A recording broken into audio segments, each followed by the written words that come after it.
आज की कहानी एक बैंक में चोरी की है और इस कहानी में कई चीज़ है। जब चोर के चेहरे से नकाब हटता है कि वो कौन है तो सारे लोग थोड़े हैरान हो जाते हैं कि अच्छा ये चोर है।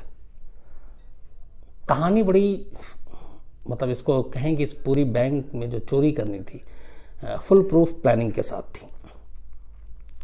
ये कहानी है गाजियाबाद में स्टेट बैंक ऑफ इंडिया, उसकी जो ब्रांच है वो है ऑर्डिनेंस फैक्ट्री शाखा, ऑर्डिनेंस फैक्ट्री ब्रांच। ये स्टेट बैंक ऑफ इंडिया का था गाजियाबाद के मुरादनगर इलाके में। बैंक मल्टी स्टोरेज बिल्डिंग नहीं थी, सिंगल फ्लोर था, ऊपर में छत, और इस बैंक के बाहर ही एक एटीएम भी। तो एक चोर भाई ने प्लान किया कि इस बैंक से चोरी करनी है। काफ़ी रैकी की, उस इलाके में गए, खूब बैंक के अंदर गए, बैंक घूमा, देखा काउंटर कहाँ है, सिक्योरिटी गार्ड कहाँ है। पर उससे जो पहली चीज़ पता चली वो ये कि ये ऑर्डिनेंस फैक्ट्री ब्रांच तो है लेकिन यहाँ सिक्योरिटी इतनी टाइट नहीं है। और तो उसने उससे पहले भी और भी कुछ बैंक के ऊपर रैकी किया, लेकिन उसे ये बैंक पसंद आया क्योंकि उसे लगा यहाँ पे थोड़ा सा आसानी है। तो उसने इस बैंक को चुना चोरी करने के लिए। इसके बाद वो सारे रोज़मर्रा की चीज़ें देखता है कि कितने बजे बैंक खुलता है, कितने बजे सिक्योरिटी गार्ड आते, कितनी शिफ्ट होती, फिर रात को कौन होता, किस तरफ क्या क्या होता है, कहाँ से एंट्री है, कहाँ से एग्जिट है। सारी चीज़ें उसने अपनी तरफ से एक तरह से पूरी तरह से रैकी कर ली। अब बैंक में एंट्री का मसला था। इसके बाद एटीएम और आसपास में जो इलाका था वो थोड़ा सा बहुत ज़्यादा भीड़ भाड़ वाली जगह नहीं थी। तो किसी तरह से इसने कहा एंट्री के लिए उस बैंक की छत पर जाना ज़रूरी था। तो पड़ोस की एक बिल्डिंग से होते हुए उस बैंक की छत तक पहुंचा। नीचे से ये कई बार बैंक को देख चुका था। बैंक के अंदर का नक्शा, स्ट्रांग रूम बैंक के उस हिस्से को कहते हैं जो एक तरह से तिजोरी आप समझ लें जिसमें पैसे होते हैं। तो स्ट्रांग रूम कहाँ पे है ये सारी चीज़ें उसने दिमाग में नक्शा तैयार किया और छत पे पहुंचा। और फिर उसे लगा कि छत के जरिए ही बैंक में दाखिल हुआ जा सकता है। तो अब छत में लेकिन सुराख करना था, इतना कि एक आदमी उसके जरिए नीचे तक उतर सके। सारी चीज़ें हो गई, प्लान बन गया। अब ये था कि किस दिन। देखता रहा, फिर उसने कैलेंडर निकाले। कैलेंडर पे एक तारीख पे जाके उसकी नज़र टिक गई और वो तारीख थी, अगस्त का महीना था। जब उसने कैलेंडर देखा तो उसने देखा कि 15 और 16 अगस्त, और बल्कि 14 अगस्त भी शाम को, क्योंकि 14 अगस्त फ्राइडे था, 15 अगस्त नेशनल हॉलीडे, छुट्टी आज़ादी की, और 16 अगस्त को संडे था। तो 15 फ्राइडे, बल्कि 14 फ्राइडे, 15 अगस्त सैटरडे, 16 अगस्त संडे। तो उसके बाद उसने तय किया कि 14 अगस्त की शाम से लेकर 17 अगस्त की रात तक उसके पास वक्त है, यानी कि कुल 3 दिन है उसके पास इस बैंक में चोरी करने के लिए, और 3 दिन काफ़ी होते हैं। तो उसने फिर तय किया कि वो 14 अगस्त से अपना काम शुरू करेगा और 15 और 16 अगस्त की रात तक वो अपने काम को अंजाम दे देगा, क्योंकि 17 अगस्त से बैंक को खुलना था, मंडे। सबसे पहले उसने 14 अगस्त की रात उस छत पर जाकर बैंक के ऊपर एक होल बनाया। सारी मशीनें लेकर गया था वो, ताकि उन चीज़ों से जो भी वो कर सके, खुदाई, कटिंग। छत पे होल करने के बाद वो इतना जगह बन गई कि वो नीचे उतर सकता है, उसके बाद वो उतर जाता है। 14 अगस्त 2015 की बात है, रात 9:30 बजे ये शख्स बैंक के अंदर छत से दाखिल हो जाता है। अब आमतौर पे कोई चोर हो, बैंक के अंदर दाखिल हो, सबसे पहला काम ये होता है कि जल्दी निकलो, भागो यहाँ से, काम करो। लेकिन ये पूरी तरह से इत्मीनान में था कि इसके पास 3 दिन है, बैंक बंद हो चुका है, कोई स्टाफ आएगा नहीं मंडे से पहले। तो उसी इत्मीनान की वजह से ये आराम से बैंक में उतरता है, छत के जरिए पूरे बैंक का मुआयना करता है, तसल्ली से जायजा लेता है, बिना घबराए, बिना किसी चीज़ के। और उसकी हर मूवमेंट बैंक के अंदर सीसीटीवी कैमरे में कैद हो रही है, लेकिन उसे कोई परवाह नहीं है। वो पूरा जायजा लेता है बैंक का, देखता है कि कौन सी चीज़ कहाँ पे है, स्ट्रांग रूम कहाँ पर है जिसमें सारे पैसे रखे हुए हैं, और फिर उसे लगता है कि कहाँ से कैसे क्या तोड़ना है, क्या काटना है। ये सारी चीज़ें करने के बाद जब उसे इत्मीनान हो जाता है तो फिर ये रात को ही वापस उसी छत के रास्ते बैंक से बाहर निकल आता है। करीब रात 12-1 बजे तक ये बैंक में रहता है, मतलब 3-4 घंटे आराम से। 9:30 बजे उतरा था। फिर इसके बाद ये अगले दिन यानी कि 15 अगस्त को जब छुट्टी थी, फिर बैंक के अंदर जाता है। इस बार ये अपने साथ पूरा सामान लेकर गया था। इलेक्ट्रिक कटर था, हथौड़े थे, छेनी था, सब कुछ। और ये लेके बैंक में जाता है, कुछ हिस्सों को तोड़ना और काटना शुरू करता है, इस बात का ध्यान रखते हुए कि आवाज बाहर ना जाए। सारा काम करता है, फिर ये बाहर निकल आता है छत के रास्ते। 3-4 घंटे आराम से। उसके बाद फिर 15 अगस्त 5:30 बजे वापस जाता है। फिर ये अपना कुछ काम करता है, खुदाई शुरू करता है, काटना पीटना चलता रहता है। फिर वापस आता है। फिर 16 अगस्त सुबह 5:30 बजे फिर बैंक में जाता है और उसके बाद फिर से अपने बाकी के अधूरे काम को पूरा करने लगता है। इस दौरान में ये थक जाता है तो बैंक में ही जमीन पे लेट जाता है। काटने और तोड़ने से कपड़े भी गंदे होते हैं। कई बार इसके पैर में ये भी दिख रहा है, सीसीटीवी कैमरे में पैर में दर्द हो रहा है, अपना जूता खोल के पैर झाड़ रहा है, फिर बैठ जाता है। मतलब इसको कोई डर, कोई खौफ, कुछ नहीं। तसल्ली से ऐसे कि बस एक जॉब मिला हुआ, उसको करना है, आना है और जाना है। तो वो फिर अपना काम करता है। फिर 16 अगस्त को कई घंटे गुजारता है कि तीसरी बार उसका मौका था घुसने का। फिर सब कुछ करने के बाद फिर भी चोरी नहीं करता, क्योंकि अभी स्ट्रांग रूम तक पहुंचा नहीं है। फिर ये बाहर आता है, फिर चला जाता है वापस। इसके बाद फिर वो ये सोचता है जाने के बाद भी कि इसने जो जो किया है। बाहर से आने के बाद कई बार बैंक के बाहर दीवार पे कान लगा के खड़ा हो जाता है कि जो अंदर तोड़ फोड़ कर रहा है कुछ, इसकी आवाज बाहर तक आ सकती है कि नहीं। खुद ही ट्रायल ले रहा है तो उसे लगता है कि शायद ऐसा नहीं हो, आवाज नहीं आ रही है। उसके बाद फिर ये बैंक में जाता है 16 अगस्त को ही।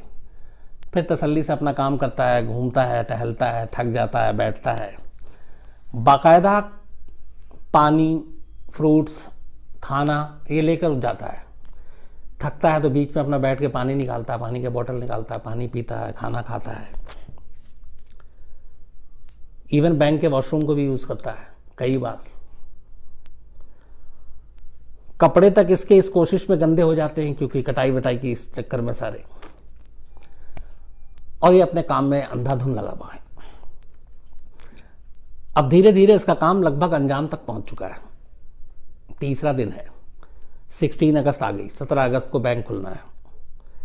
आखिरी बार ये 16 अगस्त 16 अगस्त की रात को 10:30 बजे बैंक में उसी छत से फिर दाखिल होता है। और ये सोच कर दाखिल हुआ कि इस बार आर और पार है, क्योंकि अब उसके पास 12 घंटे से भी कम का वक्त है। अगले दिन सुबह 10 बजे बैंक खुल जाएगा। और ये रात 10:30 बजे 16 अगस्त की बैंक में दाखिल होता है। संडे का दिन है, मंडे 10 बजे बैंक खुलना है। और ये सोचकर कि इस बार जो है सारे बैंक से पैसे निकाल कर स्ट्रांग रूम से चले जाना है। अंदर दाखिल होता है। मिशन लगभग कामयाब था। स्ट्रांग रूम के पास भी पहुंच गया। बस स्ट्रांग रूम को खोलना बाकी है, पैसे निकालना बाकी है। इस चक्कर में भी करीब 1-1.5 घंटा हुआ था और उसका ये टारगेट था कि 12 बजे रात तक बैंक से निकल जाना है, जो भी पैसे वहां से स्ट्रांग रूम में मिले। 3 दिन तक सब कुछ सही चल रहा था। आखिरी दिन जब आखिरी काम करना था और बैंक खुलने में अब 7-8 घंटे बाकी हैं, तभी उसकी किस्मत उसको दगा दे जाती है। इस बैंक के साथ दीवार से लगा हुआ एक एटीएम था, जो मैंने आपको शुरू में बताया। रात करीब 11:30-12 के आसपास एक शख्स उस एटीएम से पैसे निकालने जाता है। उस एटीएम की मशीन के पीछे जो दीवार है, और वो दीवार उस दूसरी तरफ बैंक के अंदर खोलती है, मतलब बैंक के अंदर की चीजें हैं। और उस एटीएम में ऊपर में कुछ ऐसी मतलब खाली जगह थी जहां से बैंक के अंदर के किसी रूम की रोशनी और वो सारी चीजें दिखाई देती थी, मतलब आ रही थी। कायदे से दिखना नहीं चाहिए, लेकिन वो कुछ प्लास्टर हट गया या कुछ और चीजें हुई। तो ये बंदा पहुंचता है एटीएम से पैसे निकालने के लिए। एटीएम से पैसे निकालता है, तभी एटीएम मशीन के पीछे से इसको खटखट की आवाज सुनाई देती है। इत्तेफाक से एटीएम मशीन के ठीक पीछे वाला हिस्सा जो था वो स्ट्रांग रूम था और बीच में दीवार थी। अंदर जो चोर है वो ये मान के चल रहा है कि अब इस वक्त कोई नहीं, क्योंकि 3 दिन तक उसने प्लानिंग की, कान लगाकर दीवार से आवाज़ सुनी, ठक ठक फटफट काटने पीटने तोड़ने की आवाज़ नहीं आ रही है। बस उसने एटीएम में जाकर ये चीज़ चेक नहीं किया था। तो एटीएम में जो पैसा निकाल रहा था उसे अचानक एटीएम मशीन के पीछे से खटखट की आवाज़ आई। वो घबरा गया। रात के लगभग 11:30-12 बज रहे हैं। उसे लगा कहीं एटीएम में कोई है तो नहीं छुपा हुआ जो पैसे लूट ले उसके या कुछ। तो पीछे मशीन की तरफ देखता, वहाँ कोई नहीं। फिर वो ध्यान से कान लगा के सुनता है तो उसे अंदर से खटपट की आवाज़ आती है। उसे डाउट होता है। इसी दौरान में उसे किसी खाली जगह से दीवार की बैंक के अंदर कुछ लाइट जलती हुई दिखाई देती। ये शख्स उसी इलाके का रहने वाला था और कई बार रात को इसने एटीएम से पैसे निकाले, लेकिन पीछे कभी उसको लाइट दिखाई नहीं दी और उसे मालूम था कि बैंक रात को बंद होता है। तो एक आवाज़ आ रही है अंदर से खटपट किसी चीज़ के तोड़ने की और दूसरी रोशनी दिखाई दे रही है। उसे शक होता है। एटीएम से वो बाहर निकलता है और 100 नंबर पर पुलिस को कॉल कर देता है। पुलिस थोड़ी देर में पहुंच जाती है। ये वहीं पे खड़ा हुआ था। तो पूछती है क्या हुआ। ये बताता है कि मैं एटीएम से पैसे निकाल रहा हूँ, अंदर में कुछ आवाज़ आ रही है। एक पुलिस वाला उसके साथ आता है और एटीएम में घुस जाता है। दीवार पे वो पूछता कहाँ पे, वो दीवार पे कान लगाता है और सच में आवाज़ आ रही थी अंदर। जब आवाज़ आई तो पुलिस वाले को भी लगा कि कुछ गड़बड़ है। बैंक तो बंद है, बाहर से मेन दरवाजे पे ताला लगा हुआ है और एक गार्ड खड़ा हुआ है। गार्ड से पूछा गया तो गार्ड ने बताया कि बैंक 3 दिन से बंद है। तो इसका मतलब है कोई बैंक के अंदर है। तो पुलिस को ये नहीं आइडिया था कि इस बैंक के अंदर कितने लोग हैं और क्या है, और चूंकि एक से ज़्यादा लोग हैं कि नहीं है। इसी के बाद पुलिस फौरन फोर्स को बुला लेती है। पूरी फोर्स आती है। बैंक को चारों तरफ से घेर लिया जाता है। बैंक के मैनेजर को फ़ोन किया जाता है। बैंक का मैनेजर पहुंचता है। रात करीब 1 बजे के आसपास बैंक का दरवाज़ा खोला जाता है। पुलिस अंदर दाखिल होती है। अंदर जाने के बाद देखते हैं कि कई जगह पे तोड़ फोड़ है और एक शख्स स्ट्रांग रूम के पास आराम से बैठा हुआ है। उसे भी पता चल गया कि उसका भेद खुल चुका है। पुलिस उसे पकड़ती है। तब तक बैंक से कोई पैसा लूटा नहीं। उसके बाद उससे कहानी सुनती है। पता चला 3 दिन से वो यहाँ आता है जाता है। फिर सीसीटीवी कैमरे निकाले जाते हैं। 3 दिन की उसकी सारी हरकतें उसमें कैद हैं। अब यहाँ तक तो सब ठीक था। अब ये था कि ये शख्स है कौन। इसके बाद जब वो अपनी कहानी सुनाता है तो वहाँ हर कोई चौंक जाता है। वो इसलिए कि जो बैंक के अंदर 3 दिन से चोरी की कोशिश कर रहा था बड़े इत्मीनान से, तसल्ली से, उसका नाम दीपक मंदरवाल था। उम्र 37 साल और एक इलेक्ट्रिकल इंजीनियर, अच्छा खासा पढ़ा लिखा इलेक्ट्रिकल इंजीनियर। गुड़गांव में एक उसको प्रोजेक्ट मिला हुआ था। उस प्रोजेक्ट पे वो काम कर रहा था और उस प्रोजेक्ट को घाटा हो गया। उसके पैसे डूब गए। बहुत सारे लोगों से पैसे उसने लिए तो उसको वापस अब करने थे क्योंकि डूब चुका था प्रोजेक्ट। तो उसे कुछ समझ में नहीं आया कि पैसे कहाँ से लें। उसने लोन लेने की कोशिश की बैंक से। बैंक वालों ने लोन देने से मना कर दिया। तब उसका ख्याल आया कि लोन ना सही, बैंक में रखे हुए पैसे ही निकाल लेते हैं, अपने नहीं दूसरों के। और फिर आइडिया आया कि बैंक से चोरी करनी चाहिए। इलेक्ट्रिकल इंजीनियर था, उसे बाकी चीज़ें काटना और ये सब चीज़ें आती थी। और इसी के बाद कई बैंक की रैकी की और फिर गाजियाबाद के मुरादनगर के इस स्टेट बैंक ऑफ इंडिया के बारे में उसने जब देखा कि यहाँ सिक्योरिटी कम है तो उसने इस जगह से बैंक चोरी करने का प्लान बनाया। और डेट इस तरीके से बनाया कि बैंक की 3 दिन की छुट्टी हो ताकि कोई जल्दबाजी ना हो। सब कुछ ठीक था, प्लान के हिसाब से था।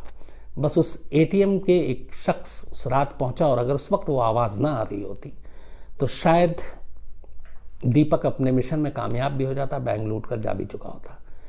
लेकिन पूरी स्टोरी में जो एक कैरेक्टर था उसे आइडिया ही नहीं था। वो पहुंच गया और उसको आवाज़ सुनाई दी। उसने पुलिस बुला ली। पुलिस आई, अंदर गई और उसका भांडा फूट गया।